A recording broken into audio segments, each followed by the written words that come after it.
Well, hello and welcome to another episode of KnE Speaks, where we have conversations towards a more knowledgeable world.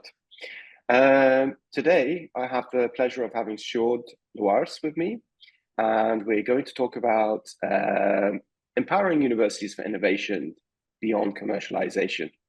So before we start, I would like to hand over the floor to you, Sjoerd, and to introduce yourself and tell us a little bit more about your background and the work that you do. Thank you, Kamran, and it's a pleasure to have this conversation with you. I'm looking forward to it. So my name is Sjoerd Louwaars. I'm Dutch, and I'm trained as an urbanist.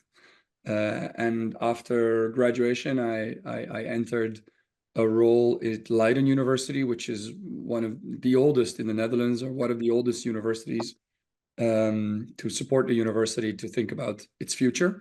This year, they're 450 years old, and we always joked, what about the next 450 years? And of course, that's a bit of a difficult question, especially in universities, because they're usually hindsighted, because research based on information and data is hindsighted.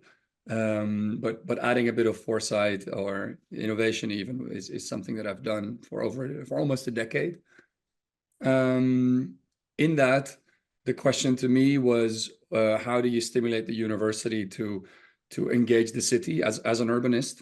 That was also a question that was very close to my heart. And in that search, I explored a lot of entrepreneurship activities, which is something that in Delft, where I studied, the Delft University of Technology, they're really leading in that space. But at Leiden, when I arrived in 2012, there was almost nothing. There were a few degree programs in that direction, but other than that, there was nothing. When I left, we had a full-scale incubator for early stage entrepreneurship. We had a few accelerators on topics such as bioscience, because the Bioscience Park is a big asset of Leiden and the Leiden region. But at the same time, what I also became interested in, as a contrast to Delft, is in Delft, and not to show any limitations to their work, but they're engineers, so they find a solution and they bring it to society, they push it to society, and there's huge innovations coming from there. Of course, that's why they're so famous and important. But because Leiden is a comprehensive university, there's social sciences, humanities. There's a science park, there's a science history, there's so many things, so many museums. We needed to find a different approach, which is more inclusive, and that's also something I'd love to talk to you about today, which is not just commercialization or technology transfer, but it's something else. And what that was is something that, of course, we'll get into today, but that was actually because of the DNA of the university, because of their capacities and interests and their communities. Great. Well, thanks so much for the introduction. Definitely that sets the context. So in order to open up the conversation, I'll start with the definition of research commercialization.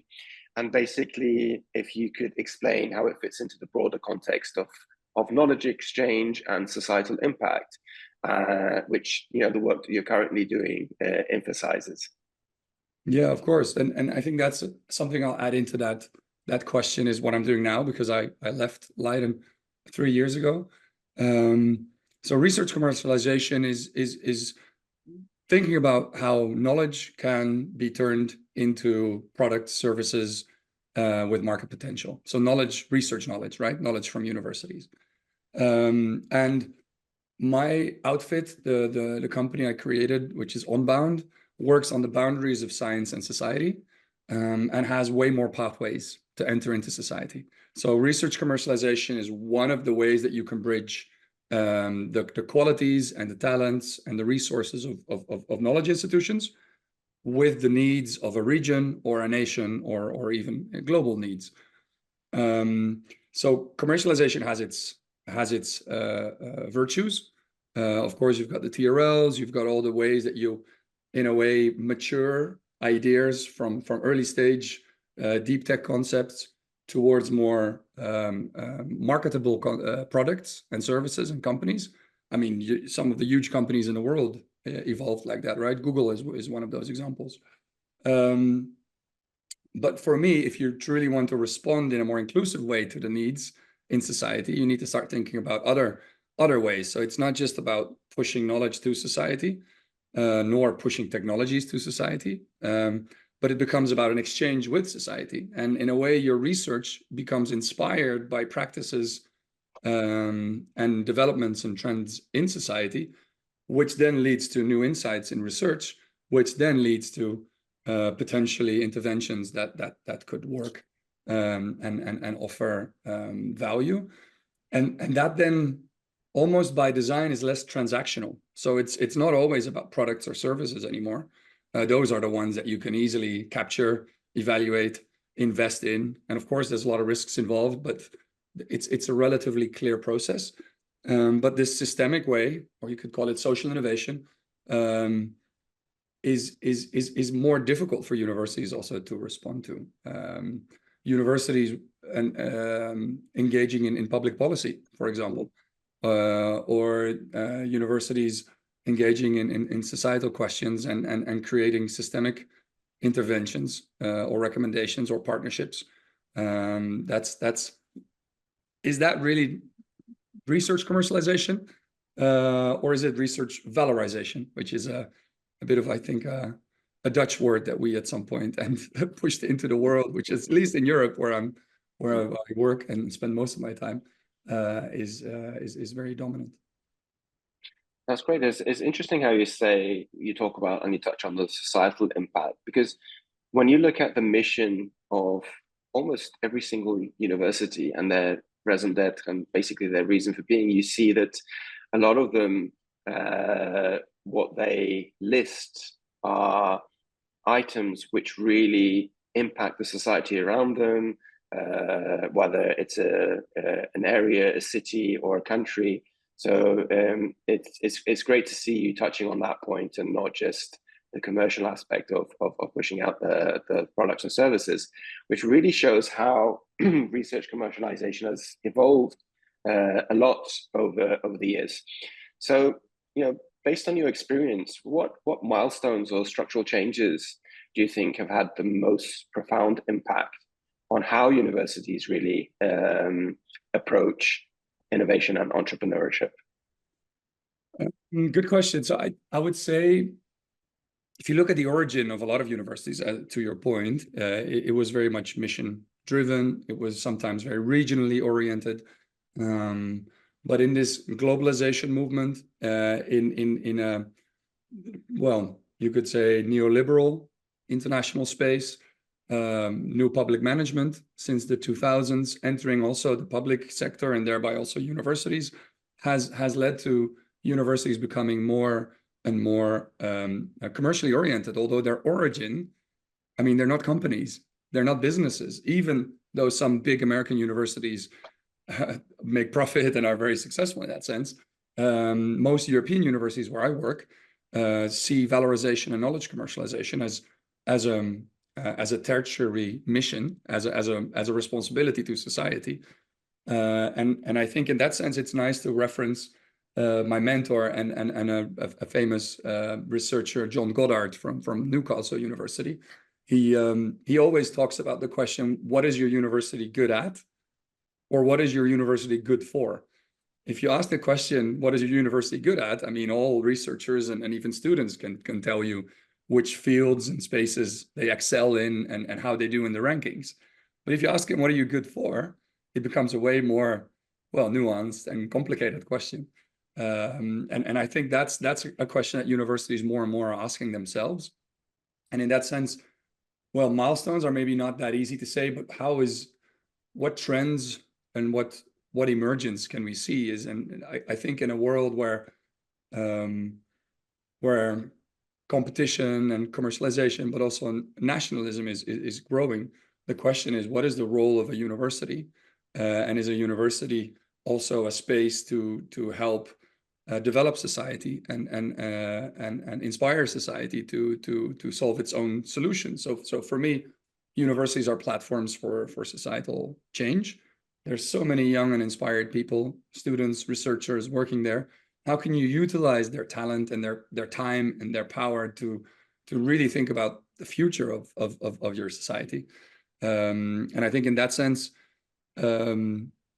a more inclusive approach to knowledge valorization or to knowledge production is essential. And there's a lot of ways to go about that, and I'm sure we'll get into that. Yeah, definitely. I want to touch on what you mentioned about really that societal impact from universities and what you mentioned. So how can universities use that to change the growing demand for research commercialization and basically move it into an opportunity to really, foster a culture of interdisciplinary innovation and really that true social or societal engagement, as you have used that in your work as well in different areas? Yeah. So this is a big dilemma, right? Because universities are incentivized, especially the top ones, to do top research. And top research is published in top journals, and those are usually very disciplinary. So the interdisciplinary approach to engaging society in their needs, in their questions, and then coming back into the institutions and trying to figure out what it is, it's inherently a dilemma that universities struggle with. Utrecht University, another big Dutch university, has developed a really nice evaluation framework called Triple, which I'm sure we can put somewhere in the comments, which goes beyond research excellence. It looks at leadership roles, it looks at engagement with media, it looks at teaching excellence, and a few others, right? So it's a more comprehensive incentive space within a university, not to just judge researchers and support their careers in terms of their H index. I think that's one of the key dilemmas that universities need to figure out, because what they actually did in Utrecht, which is also pretty inspiring, is that they actually stopped joining the ranking. So they're a top 50 university globally, and they just said the ranking does not respect our real value, so we don't want to join the ranking because it's not appreciating what we actually do and what we stand for. And that's a huge step, and of course it creates a bit of turmoil, but I think it's pretty bold and pretty brave to do something like that, because as you know, I mean, universities globally are well, very ranking minded, because it attracts more students, it attracts better researchers, it attracts more funding. So it's a bit of a dilemma. I think the interdisciplinary question, it's the way I look at that is you need strong disciplines to be very strong in interdisciplinary work. So it's by no means upon research disciplines, but what I do think is that the incentives are too much focused on research excellence. So you need to be more inclusive there. And I think you need to ask the question, as in your previous question, is what is a university for?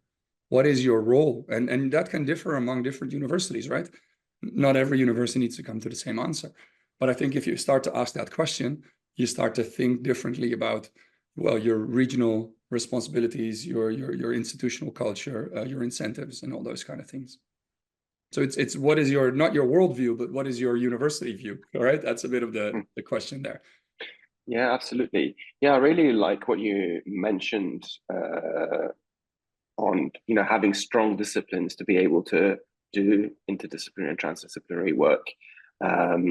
Definitely, this area is picking up a lot, and touching on the ranking institutions in order to respond to the changes in the perception by universities. There are new ranking models coming out, like the impact rankings, and now very recently the interdisciplinary rankings, which in general, if used as a framework to look internally as a university, there could be benefits. But when it becomes the goal, when the H index becomes the goal for measurement and assessment, not looking at anything else, then we fall into that trap, and it starts causing bigger issues. But as you mentioned, those examples from the Netherlands that you mentioned, in the UK, there's also a big push towards the measurement of impact, knowledge sharing, knowledge transfer, and all those different elements. So yeah, but they're quite different. Sorry for interrupting, but I think it's an interesting example, because I actually prepared to discuss that a bit. But in the Netherlands, you have the CEP, which is the evaluation framework for Dutch universities and universities of applied sciences, and in the UK there's the REF, and both have good intentions, but both have a very different perspective, because one is very summative. In the UK, it's pretty judgmental. You need to show what you're worth, and based on what you're worth, you get more funding. There's these impact narratives that are being created. A colleague I've worked with, even with you, Jonathan Grant, he's one of the people that pushed that narrative perspective. But at the same time, it's pretty harsh in its judgment for quality, which sometimes does not give value to the full. And the Dutch are the opposite, which is not perfect either, but it's extremely formative. So there's boards and committees, there's evaluations every few years, there's recommendations coming out. They're really soft, because it's really about learning for the sake of learning. There's no real judgment. Of course, if you really mess up for a couple of years consecutively, then at some point people will make changes. But it's a very soft and different approach to evaluating a university in general, degrees in general, institutions in general. And I think the beauty is somewhere in the middle, right? So there is a quality to really look at these small narratives in what is the impact of your organization. What kind of examples can you show? How can you document that in a comprehensive way, which does not take too much time, because you don't want to put more time pressure on your researchers or your students. And then if you build up enough of those narratives, and that's what they've done in the UK, I think they've got a couple of thousand of them, then over the whole, you can start evaluating and looking at patterns, looking at pathways. And that's hugely interesting. And I think that does serve and respect the diversity of engagements that are true to a university. Well, we've also seen the word of assessment rather than evaluation coming up. What do you feel about that? That's been now presented by some of the larger data providers. Help me a bit with that. It's what's the difference? So rather than evaluating and going into ranking, is to assess and to basically see your strengths and weaknesses, and it's not as part of a bigger ecosystem. It's basically based on what you need to measure as an institution or as an HEI. So you set your own assessment goals. I think that fits in the dichotomy that I just shared. Like, are you evaluating to learn and improve your institution and your culture, or are you being evaluated to get funding from your ministry or not? And I think that might be a bit of the difference. And I think you need both, of course. Well, having clear evaluation frameworks, a clear strategy, or a clear assessment framework, to use your vocabulary, as an institution, and setting objectives, but also looking for the signals, the examples, the stories that are actually reinforcing that, or even challenging that. I mean, that's pretty vulnerable, of course, because you really need to be interested in learning, and you cannot just sugarcoat things, or you cannot just make things extra beautiful, because if you're truly interested in learning as an institution, I mean, that does a lot for your culture. And then, of course, if you're being judged, you need to be a bit more strategic. I mean, every researcher knows how difficult it is to get research funding, and how polished you need to be there in that type of engagement. And institutions, same. Yeah, definitely food for thought there, and definitely the funding agencies where the money is coming, because the universities, many for their existence, they really rely on these funds. So the criteria that are set for receiving these fundings definitely determine how the higher education institutions react. So definitely is something that those evaluation bodies need to look into. I'm going to take another. Just pick up on that again, because I think it's also an interesting point to make, is universities are really bad at being strategic, in my view, because in a way, universities, as I see them, they're federations of institutes, federations of faculties. The ones that I know, at least the old ones in Europe, are not very easily to be steered or managed or directed top down. They're really a collective of different disciplines, different schools of thought. And then, to your point, because universities are so dependent on national funding, European funding in our case, they're really good at being responsive to opportunities. but they're really bad at being strategic in really developing opportunities. So in my view, and that's one of the ways that you can help change the culture, is really developing an institutional capacity to set objectives, to choose themes, to build partnerships, to attract new sources of funding that creates way more diversity, not just this singular money stream from your government or Europe, but looking at how you can collaborate with industry, looking how you can collaborate with regional municipalities or regional development agencies.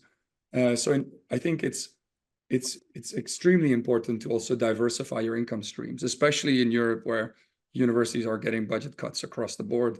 They need to start thinking about that question. And that question follows from the question, what do you want to be? What are you good for? And I think there's interesting stuff to be done there. I mean, I'm doing interesting in that space. Yeah. No, that's fascinating, because basically it really sits perfectly on what we were mentioning beyond commercialization. So really, it's in that direction of universities really looking, as you said, what they're good at, and to be able to think strategically, to be able to utilize, that wealth of knowledge and know-how that is there, and to be able to transform that. So now I'm going to take a left now, talking about that sort of knowledge transfer, and I want to talk about intellectual property. And on one hand, we've got a lot of emphasis on open science principles, and how do you balance that with commercialization, and how do you suggest universities should navigate this complexity while ensuring that accessibility and more fairness in knowledge sharing? How do you see these two fitting together? It's very tough. It's a very difficult question. I don't have a perfect answer. I mean, I can reflect a bit on it, and I think if you're really working on deep tech, on technologies that you want to bring to the market, it's essential to not be naive about the market powers, and also protecting your interest as an institution, your interest as a research group, and the interest of the individual researcher. So usually you try to balance those three, because that creates incentives also for the researcher to work on spin-outs or on licenses. I think if you work on the more inclusive definition of what innovation is, which is not just technology, I think then it becomes very difficult, because how do you patent programs? How do you patent systems interventions? I think in that way, it's very difficult. And I've done work also looking with social science, humanities innovators, and the ones that you look at are the ones that can actually patent a database, or that have a database which makes them unique. So unfortunately, my conclusion there is that even the companies that I helped grow at the incubator, that plant in Leiden, the ones that were in the bioscience park and the ones that were patentable went up, and they got like 30 million or more, and they really grew and they were very successful. And the ones that were more nitty gritty, working in systems, working on child poverty, or working on circular economy, I mean, they had a different approach. They sometimes became more consultants than entrepreneurs, which is in terms of creating a product. So in that sense, I think that if a university wants to be commercially viable and successful and grow, of course, that's where the patents come in. But if you define yourself differently, you don't need to protect the knowledge. I mean, you actually want to change your knowledge or inspire your knowledge based on the engagement with the world outside. But again, this is a really, this is a core question of how do you deal with that? And it is a tough question. What do you think? Definitely. Yeah, definitely it is a tough question. And for me, I think it goes down to the fundamental definition of open. And certainly open, in my view, doesn't always mean free. And I think when we talk about open, there's many ways of being open around a product or a service.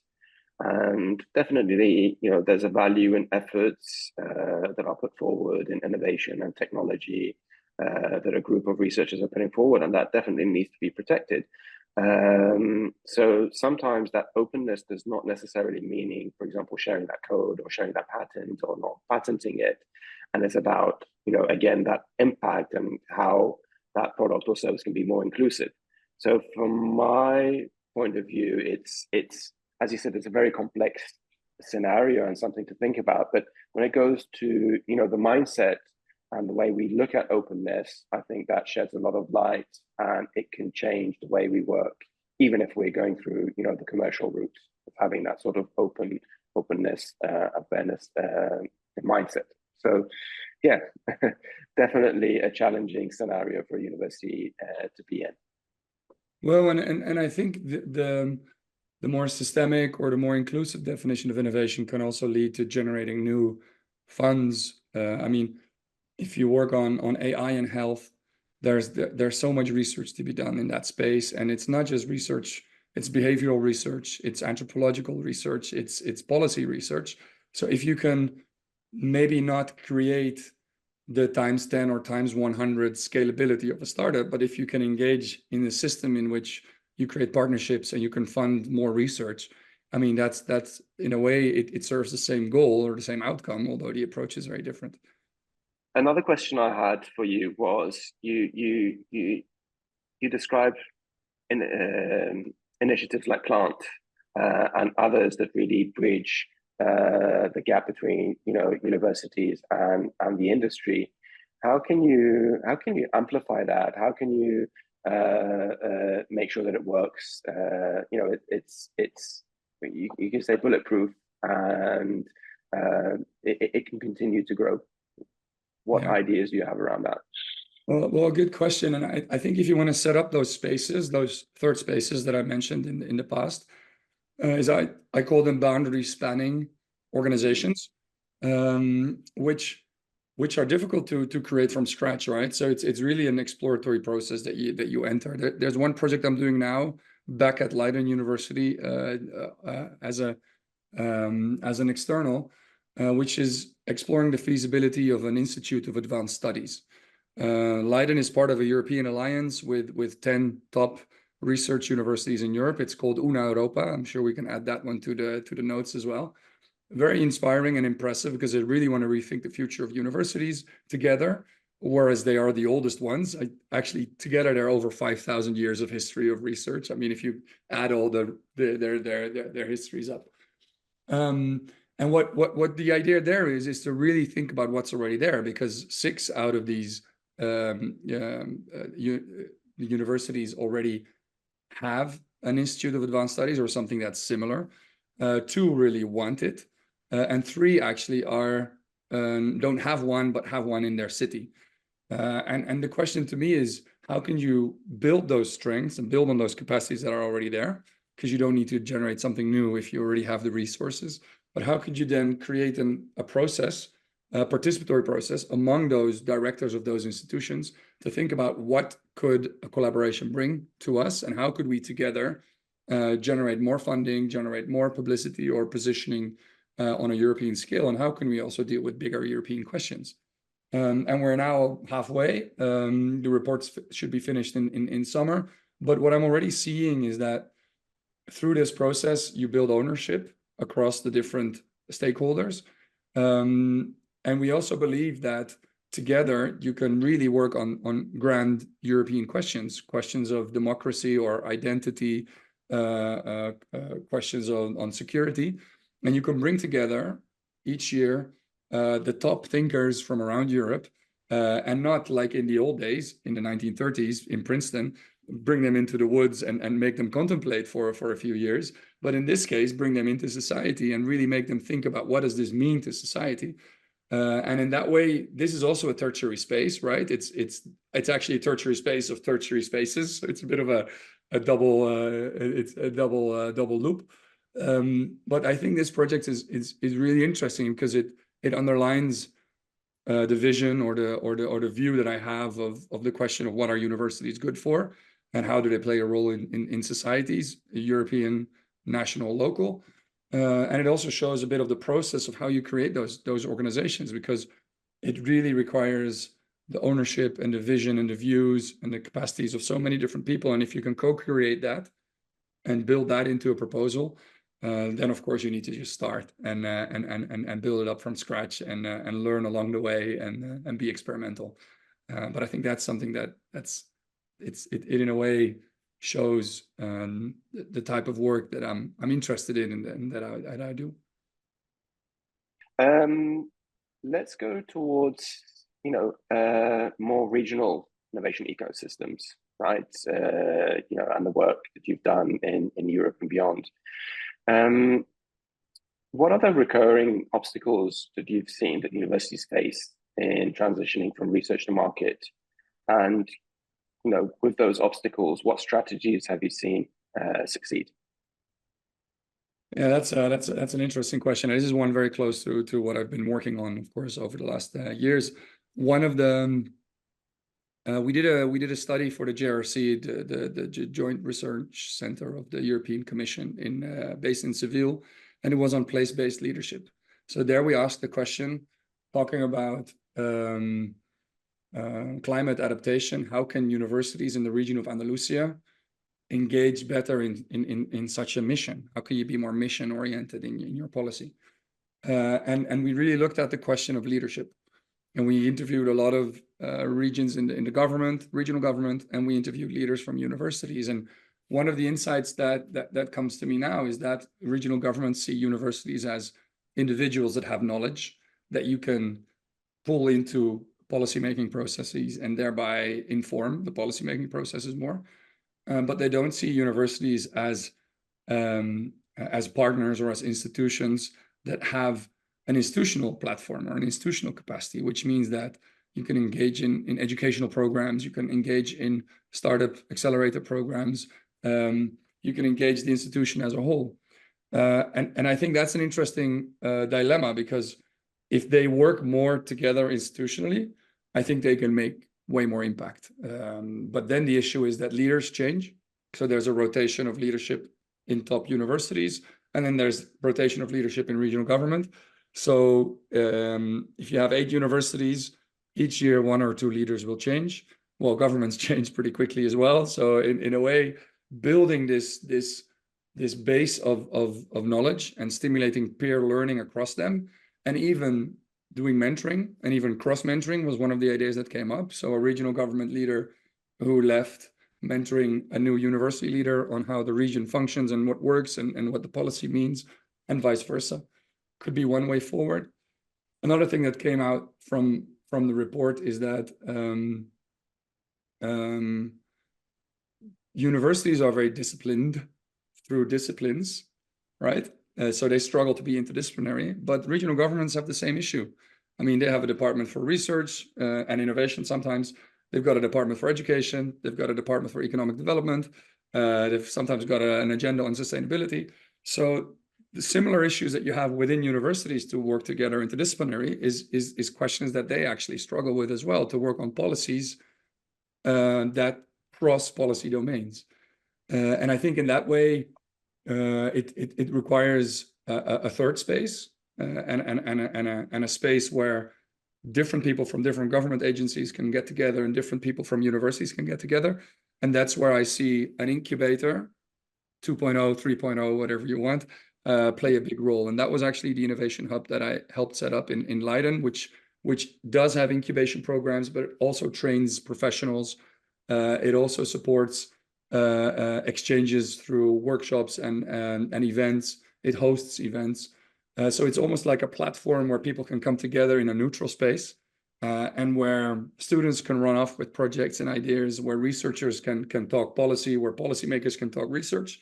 And I think those types of engagements are essential. So in my view, and this is something we discussed in the beginning, technology transfer offices should evolve to platforms which are co-funded by the region, co-funded by a few companies, for these third space innovations. So definitely you need to take on innovative strategies to support an innovation ecosystem at the same time. Yes. Right. So we talked about that interdisciplinary education approach, and looking at having a challenge-based solution to the local, regional, or global challenges.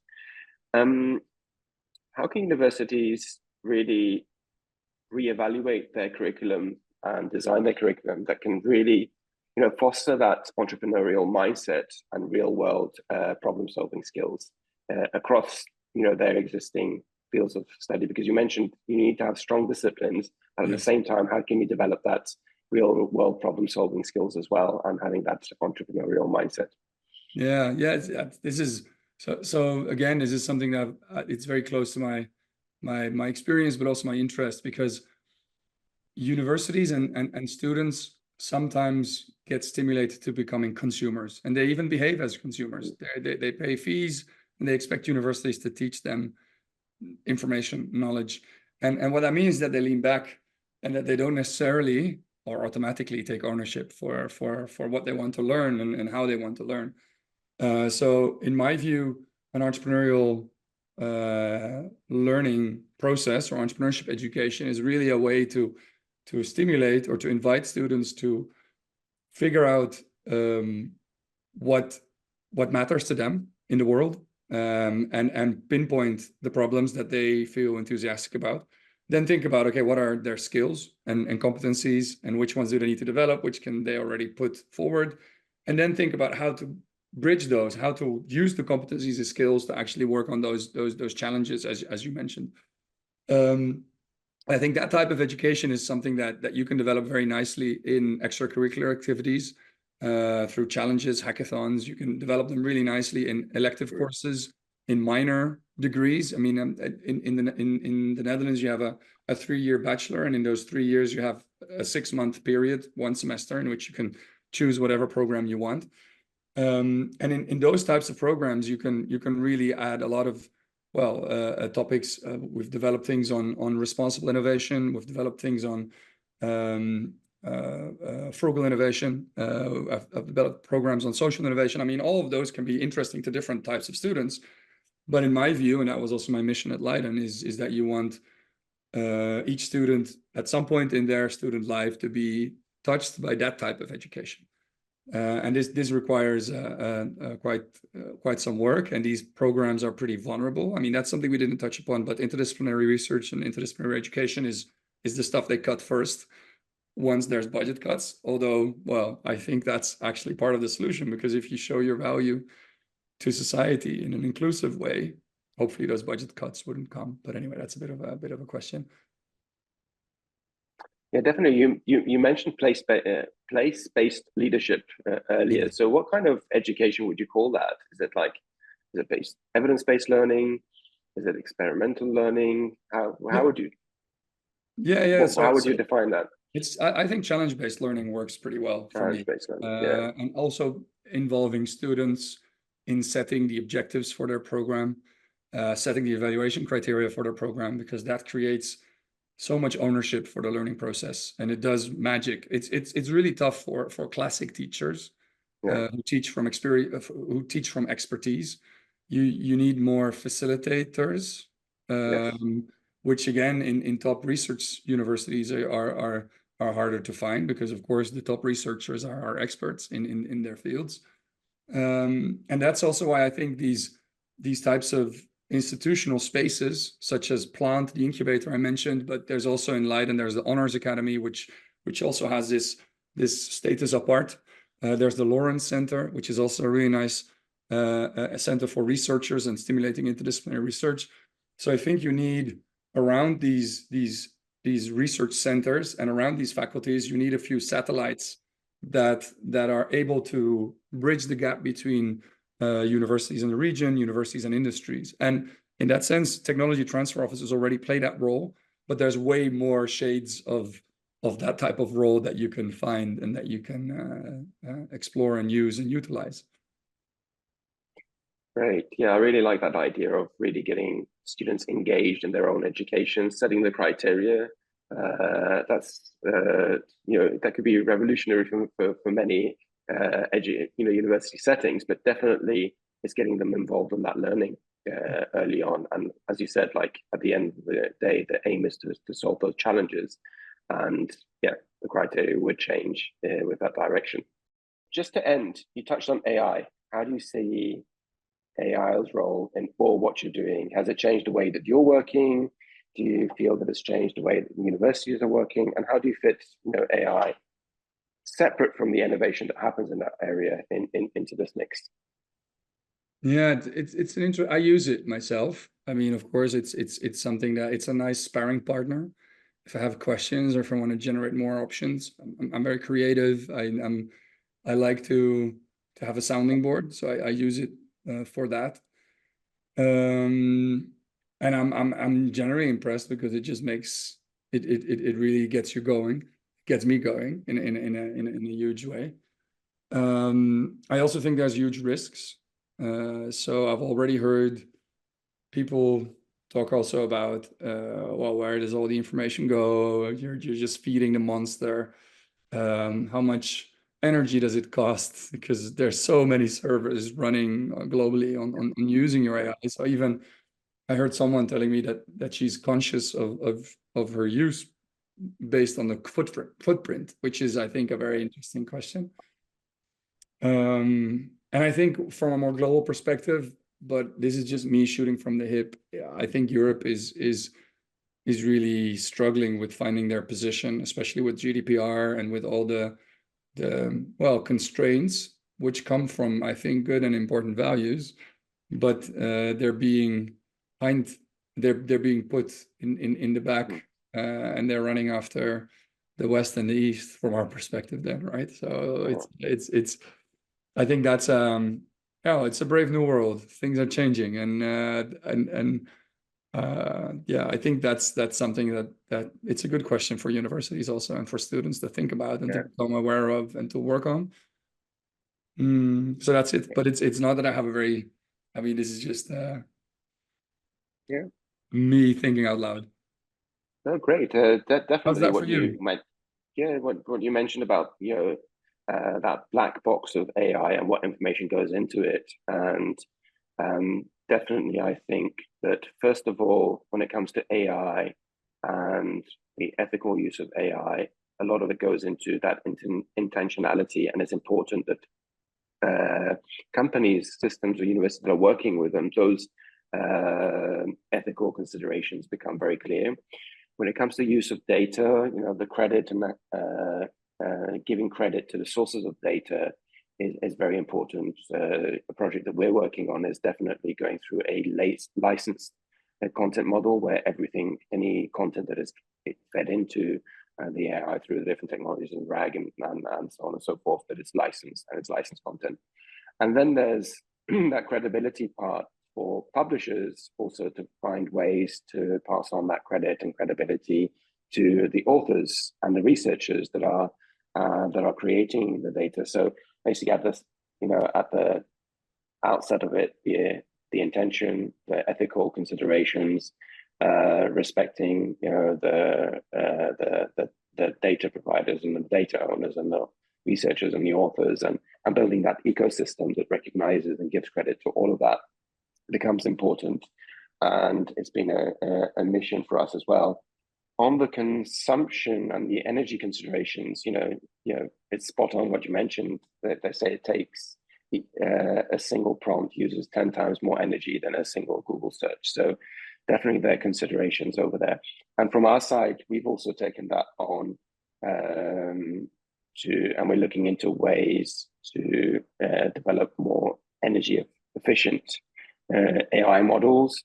We're at the moment experimenting. We've made some breakthroughs, but as soon as we have that major breakthrough, which we're hopeful that we'll have soon, definitely we'll be making announcements from our side. So, but what you have been mentioning about all the considerations, these are serious considerations that basically any company involved in AI needs to look at. But definitely, it is an enabler for research, interdisciplinary, transdisciplinary research. And at the end of the day, we're talking about solving, regional, global challenges. And definitely AI can, with the speed that it can assess data, it can predict models and all of that, definitely can have a huge role. It's so powerful. In solving those. It's scary how powerful it is. Yeah, true. Yeah, definitely. And it will definitely open up more ways for innovation and leading into commercialization projects as well. Well, it's been a pleasure talking to you, Sjoerd, and for all of those listening and watching, I hope you've enjoyed another series of KnE Speaks, and we look forward to having another one in the near future. Thank you so much, Sjoerd, for joining today, and thanks for all your insights and sharing your experiences. Thank you. My pleasure. My pleasure.